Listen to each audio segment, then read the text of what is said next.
नमस्कार, स्वागत है आपका। आप देख रहे हैं इंडिया वॉइस और मैं हूं आपके साथ योगेश पांडे। रुक करेंगे बड़ी खबर का। लखनऊ से बड़ी खबर है जहां पर द्रौपदी मुर्मू के जरिए चुनाव जीतने की कोशिश करेगी बीजेपी। 2024 लोकसभा चुनाव में मुर्मू का इस्तेमाल करेगी भारतीय जनता पार्टी। मुर्मू के जरिए गांव-गांव माहौल बनाने की तैयारी में भारतीय जनता पार्टी अब नजर आ रही है। मुर्मू के विजयी होने के बाद लगाए जाएंगे पोस्टर। हर ग्राम सभा, ब्लॉक और वार्ड में लगाई जाएंगी मुर्मू की तस्वीर लगाकर आदिवासी और दलित बस्तियों में कार्यकर्ता जाएंगे। तो ये बड़ी खबर आपको बता दें कि 2024 लोकसभा चुनाव में मुर्मू का सहारा लिया जाएगा। मुर्मू के जरिए गांव-गांव माहौल बनाने की तैयारी में भारतीय जनता पार्टी है। मुर्मू के विजयी होने के बाद लगाए जाएंगे पोस्टर और इसके साथ ही हर ग्राम सभा, ब्लॉक और वार्ड में मुर्मू की तस्वीर लगाई जाएंगी। 2024 लोकसभा चुनाव में मुर्मू का इस्तेमाल भारतीय जनता पार्टी करेगी। तस्वीर लगाकर आदिवासी और दलित बस्तियों में कार्यकर्ता जाएंगे और आदिवासी और दलित वोट बैंक को अपने पाले में लाने की कोशिश भारतीय जनता पार्टी करेगी।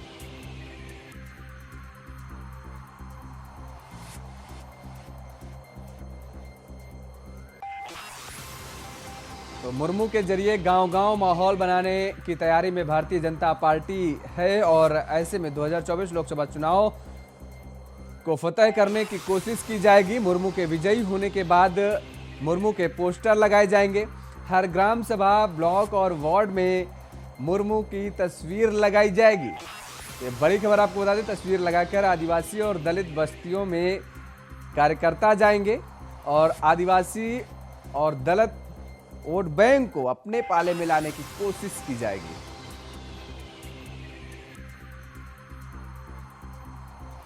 और इसी खबर पर ज्यादा जानकारी के साथ हमारे संवाददाता सिद्धार्थ सिंह हमारे साथ फोन लाइन पर बने हुए हैं। सिद्धार्थ, जिस तरीके से मुर्मू के जरिए अब गांव-गांव माहौल बनाने की बीजेपी तैयारी में है अभी से ही, क्या कुछ खबर पर और जानकारी है?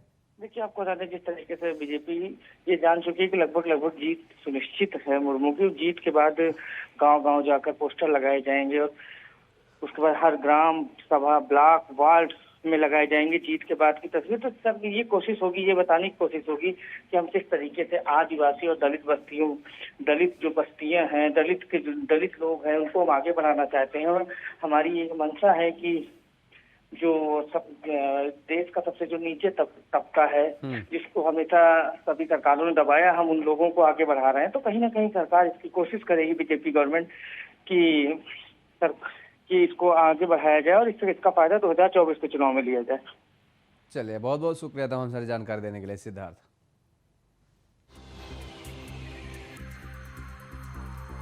तो 2024 लोकसभा चुनाव में मुर्मू का इस्तेमाल करने की तैयारी में भारतीय जनता पार्टी जुटी हुई है। तस्वीर लगाकर आदिवासी और दलित बस्तियों में कार्यकर्ता जाएंगे और इसके साथ ही आपको बता दें कि द्रौपदी मुर्मू के जरिए चुनाव जीतने की बीजेपी कोशिश करेगी। फिल्म मेकर लीना मणिमेकलाई की काली डॉक्यूमेंट्री के पोस्टर पर विवाद थमने का नाम नहीं ले रहा है। अब इस मामले पर भजन सम्राट और बिग बॉस के कंटेस्टेंट रहे अनूप जलोटा ने कहा है कि पहली बार जब उसने पोस्टर बनाया तो मुझे लगा कि वह अपनी फिल्म की सस्ती पब्लिसिटी के जरिए ऐसा कर रही हैं, लेकिन जब उसने दोबारा किया तब यह पक्का हो गया कि वह पागल है। उसे जल्द ही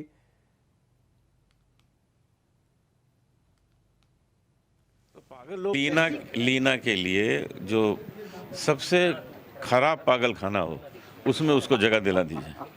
देखिए, पहली बार उसने जब पोस्टर बनाया तो हमको लगा अपनी फिल्म की पब्लिसिटी के लिए कर रही है। तो लोग करते हैं, बेहूदी करते हैं, चीप सस्ती पब्लिसिटी के लिए, सस्ते प्रचार के लिए। लेकिन जब उसने दोबारा किया तो वो तो पक्का हो गया कि तो पागल है।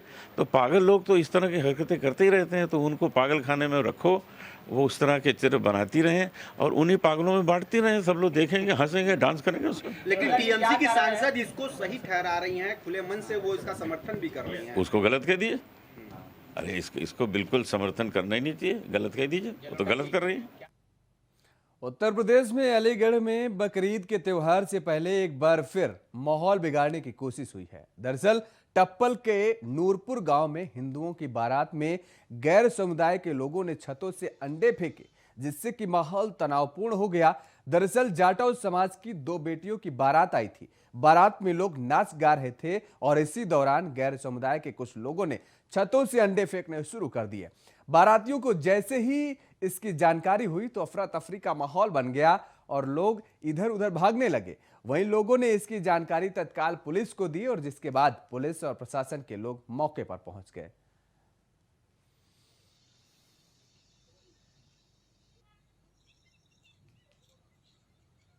ये अंडा फेंके है जी इनने दूल्हा के ऊपर।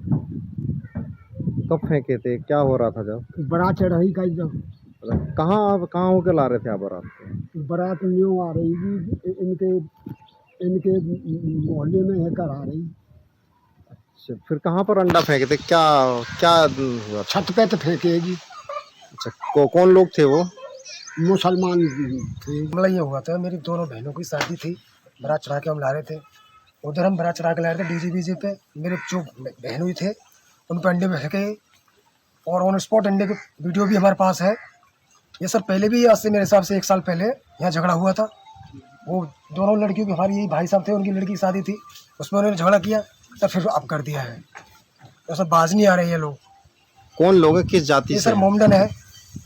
यानी कि आप कहाँ से बारात चढ़ाई थी आपने? सर बारात रोड से चढ़ के आ रही थी। हमारा जो गली है वो बारात जो चढ़ के आती है मोमडन की तरफ से आती है सर। वो हाँ। कुछ हल्का सा ऐसा पड़ता है। मामला ये हुआ। इसी खबर पर ज्यादा जानकारी के साथ हमारे संवाददाता निशांत शर्मा हमारे साथ फोन लाइन पर बने हुए हैं। निशांत, जिस तरीके से ये अलीगढ़ से मामला सामने आया है कि बारातियों पर अंडे फेंकने का, दरअसल क्या कुछ पूरा मामला है? जिस तरह से आपको बता दूं कि अलीगढ़ के टप्पल क्षेत्र के गांव नूरपुर में ये 2 दिन पुराना ये मामला बताया जा रहा है, जिसमें ये बारात चढ़क के दौरान कुछ दूसरे समुदाय के लोगों ने बारातियों पर अंडे फेंके गए। जहां पर जो जिस लड़की की बारात आई थी, वो जिस उनकी बारात आई थी वहां पर शादी तो संपन्न करा दी गई, लेकिन हालांकि जो दूसरा पक्ष था, जो पीड़ित पक्ष था, उसने तहरीर दिया और उसकी जो तहरीर के आधार पर पुलिस और आला अधिकारी उस पर छानबीन में लगा हुआ है। मामला ये भी बताया जा रहा है कि कुछ 1 साल पूर्व भी बारात के ऊपर ऐसे ही वाकया हुआ था, जिसके बाद वहां पर काफी बवाल भी हुआ था। तो लगातार जो बारातें उस गांव के अंदर जो पहुंचती हैं और उसके बाद वहां पर जो बारातों को ऊपर कभी बारात चढ़ने दी जाती या फिर अंडे फेंके जाते हैं, तो एक सेंसिटिव वो गांव एक मामला बताया जाता है। और पहले भी इस तरह की जो कार्रवाई थी वो भी पहले सामने आ चुकी हैं और जो दोबारा ये मामला नजर में आया, तो जिस पर प्रशासन पूरी नजर बनाया हुआ है। गांव में अभी फोर्स तैनात कर दी गई है और तमाम आला अधिकारी वहां पर जो सीसीटीवी के आधार पर, जिस तरह से जो अंडे फेंकने की बात की जा रही है, तो सीसीटीवी के आधार पर वहाँ फुटेज खंगाले जा रहे हैं कि कौन आपराधिक लोग हैं जिन्होंने इस घटना को अंजाम दिया है। बिल्कुल निशांत, क्या अभी तक उन लोगों की शिनाख्त हो पाई क्या? क्योंकि बताया जा रहा है कि वीडियो भी है पीड़ितों के पास। ऐसे में अगर शिनाख्त हो पाई तो कार्रवाई क्या होगी हुई अब तक? जिस तरह से पुलिस अधिकारियों का कहना है कि जो वीडियो फुटेज उनके पास मिल चुके हैं और सीसीटीवी फुटेज से भी वीडियो निकाली जा रही है, तमाम पहलुओं पर जांच की जा रही है। और अभी बात गिरफ्तारी की करें तो गिरफ्तारी अभी तक किसी की नहीं हो सकी है। तमाम जो टीमें गठित की गई हैं, तमाम वो जो टीमें जो जगह जगह जाकर जो फुटेज में आए हैं उनकी गिरफ्तारी के लिए प्रयास कर रही हैं। चलिए, बहुत बहुत शुक्रिया तमाम सारी जानकारी देने के लिए निशांत। और उधर सिद्धार्थनगर के नवागत मुख्य चिकित्सा अधिकारी डॉक्टर वीके अग्रवाल ने मुख्यालय स्थित प्राथमिक स्वास्थ्य केंद्र नौगढ़ का औचक निरीक्षण किया। इस दौरान उन्होंने पूरे अस्पताल परिसर का निरीक्षण किया और वहां पर मौजूद डॉक्टरों और स्वास्थ्य कर्मियों से जानकारियां ली। बता दें कि इस दौरान उन्होंने कहा कि इस अस्पताल की सबसे बड़ी कमी यह है कि यह अस्पताल डिस्ट्रिक्ट हेडक्वार्टर का चिकित्सालय है और जर्जर भवन इत्यादि के कारण डॉक्टरों को चिकित्सा सुविधा देने में काफी दिक्कतों का सामना करना पड़ रहा है।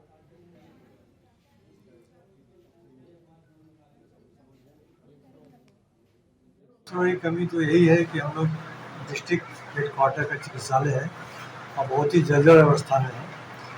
स्वास्थ्य सुविधाएं, चिकित्सा सुविधाएं देने में यहाँ की चिकित्सा बहुत दिक्कत हो रही है। मुझे बताया गया है कि इस चिकित्सालय को डिमोलिश करके नया चिकित्सालय बनने का प्रस्ताव है। इस विषय में हम लोग देखने वाले हैं कि किस स्थिति में है और कितनी जल्द से जल्द उससे कार्रवाई हो जाएगी। तो अगर 50 बेड का नया चिकित्सालय बन जाएगा तो एक अच्छा सेटअप यहाँ पर हो जाएगा। अभी जिस हालत में है यहाँ पे, और इस हालत में निश्चित रूप से यहाँ कमियाँ मिलेंगी। साफ सफाई की दिक्कत होगी। मैं देखा है कमरे में पानी भरा हुआ है, शाम में पूरे कमरे से पानी भर जाता है।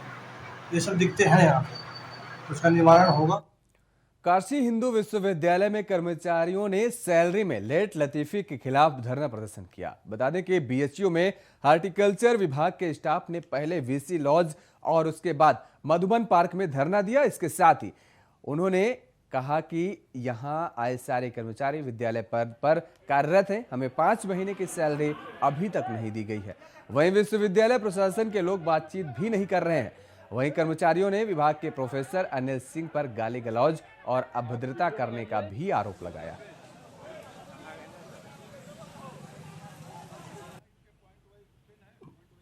समस्या यह है कि ना हमारी सैलरी का टाइम से मिल रहा है, ना हमें कोई सुविधाएं मिल रही हैं, ना मेडिकल सुविधाएं से लेकर सर कोरोना में हम लोग पूरी ड्यूटी किए हैं, उसमें ड्यूटी का पैसा नहीं मिला। आप लोगों को ये कार्यरत रखा गया है? हम तो 12-14 साल से, हम 20 साल के इसमें पड़े हुए हैं। किस विभाग के अंतर्गत? हॉर्टिकल्चर यूनिट, माली, उद्यान विभाग। उद्यान विभाग जी। क्या कहा जा रहा है? कुछ नहीं 5 महीना हो गया। आप अधिकारी हैं, आपको नहीं पता है कि इन लोगों का पैसा नहीं मिल रहा है? आपको तो पता होगा ना। जुलाई महीना है। क्या बोल रहे हैं आप लोग? बस सांत्वना बोलने के लिए तैयार ही नहीं है। बस सुबह आना, गाली गलौज देना, उसके बाद चले जाना।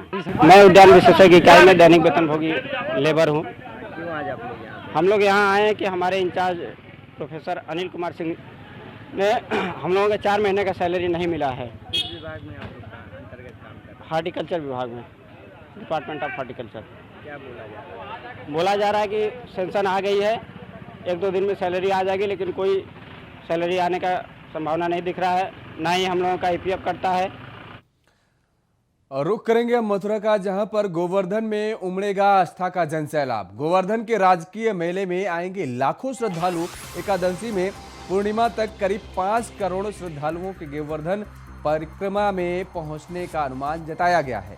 कोरोना के कारण 2 साल तक नहीं हो सका था मुड़िया पूर्णिमा मेले का आयोजन। सुपर जोन, सेक्टर और जोनल में बांटा गया 21 किलोमीटर का परिक्रमा मार्ग। कई जनपदों से बुलाई गई है भारी मात्रा में पुलिस बल। मेले में कई आईपीएस, एडिशनल सीओ और दरोगा संभालेंगे मोर्चा। एकादशी से पूर्णिमा तक गोवर्धन गिरिराज महाराज की परिक्रमा होगी। ये बड़ी खबर आपको बता दें कि परिक्रमा का लेकर के विशेष तैयारियां की गई हैं। इसके साथ ही कई जनपदों से भारी मात्रा में पुलिस बल भी बुलाया गया है। सुरक्षा के मद्देनजर पुलिस बल बुलाया गया है। मेले में कई आईपीएस, एडिशनल सीओ और दरोगा मोर्चा संभालेंगे। ये बड़ी खबर आपको बता दें, एकादशी से पूर्णिमा तक गोवर्धन गिरिराज महाराज की परिक्रमा होगी और उसको लेकर के तैयारियां पुख्ता की जाने लगी हैं। गोवर्धन में आस्था का जनसैलाब उमड़ेगा और उसको लेकर के प्रशासनिक अमले ने तैयारियां तेज कर दी हैं। गोवर्धन के राजकीय मेले में लाखों श्रद्धालुओं के पहुंचने की उम्मीद जताई जा रही है। एकादशी से पूर्णिमा तक करीब 5 करोड़ श्रद्धालुओं के गोवर्धन परिक्रमा में पहुंचने का अनुमान लगाया गया है।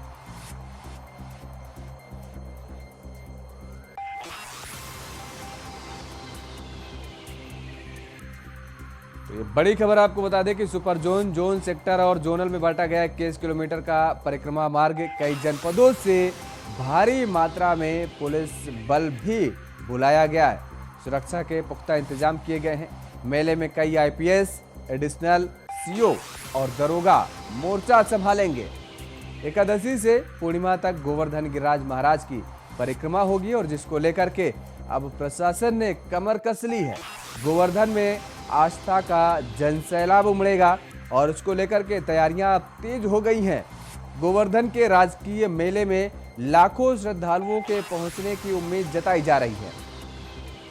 एकादशी से पूर्णिमा तक करीब 5 करोड़ श्रद्धालुओं के गोवर्धन परिक्रमा में पहुंचने का अनुमान जताया जा रहा है। कोरोना के कारण दरअसल 2 साल तक मुड़िया पूर्णिमा मेले का आयोजन नहीं हो सका था।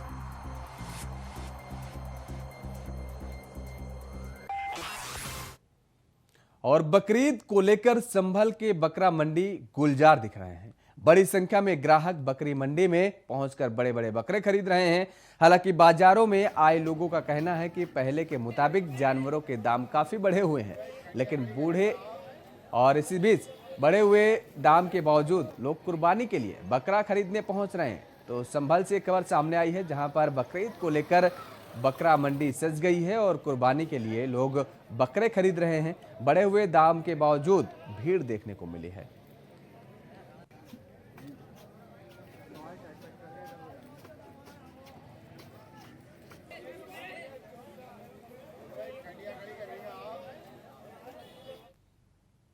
कांवड़ यात्रा, ईद उल जुहा और मुहर्रम जैसे त्योहारों के मद्देनजर एडीजी संभल पहुंचे हैं। बता दें कि संभल पहुंचने के बाद उन्होंने धर्मगुरु के साथ बैठक की और बैठक में उन्होंने कहा कि त्योहारों में माहौल खराब करने वालों के खिलाफ सख्त कार्रवाई की जाएगी। तो वहीं खुले में कुर्बानी करने और प्रतिबंधित पशुओं की कुर्बानी देने वालों के साथ सख्ती से निपटा जाएगा। आज जनपद संभल में सभी धर्मगुरुओं से वार्ता की गई। पीस कमेटी मीटिंग कोतवाली संभल प्रांगण में आयोजित की गई थी।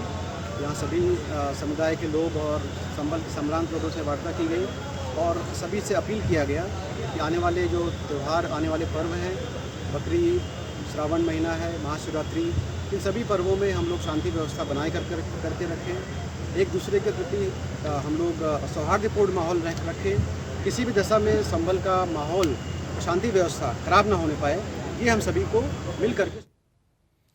और रुख करेंगे बिहार का, जहां पर सीवान में ऑनलाइन फ्रॉड और साइबर क्राइम करने वालों की अब खैर नहीं होगी। बढ़ते साइबर मामलों को देखते हुए सीवान पुलिस प्रशासन पूरी तरह से तैयार है। बता दें कि एसपी शैलेश कुमार सिन्हा ने पुलिस लाइन में साइबर सेल यूनिट का फीता काटकर उद्घाटन किया और इस दौरान एसपी और एसडीपीओ सहित तमाम पुलिस के अधिकारी भी मौजूद रहे। वहीं एसपी शैलेश कुमार सिन्हा ने बताया कि लगातार साइबर क्राइम के बढ़ते केस के मद्देनजर अलग से यूनिट स्थापित की गई है। सिंगल विंडो सिस्टम के तहत साइबर क्राइम से जुड़ी सभी तरह के मामलों के निष्पादन साइबर सेल यूनिट से किया जाएगा। व्यवस्थित ढंग से आज उद्घाटन करके इस्टेब्लिश किया गया है और इसमें आम नागरिक के लिए टेलीफोन नंबर और व्हाट्सएप नंबर की सुविधा दी गई है और कोई भी व्यक्ति जो इस तरह के फ्रॉड से पीड़ित हो रहा है वह इस टेलीफोन नंबर पर या व्हाट्सएप नंबर से तुरंत इसको सूचना देगा। उनका यहाँ पे स्वागत भी है, वे आके भी कंप्लेन कर सकते हैं और यह सेल तत्काल उस पर जो आवश्यक कार्रवाई है वह कार्रवाई सुनिश्चित करेगा। और इस बुलेटिन में फिलहाल इतना ही। खबरों के लिए आप बने रहिए इंडिया वॉइस के साथ। नमस्कार।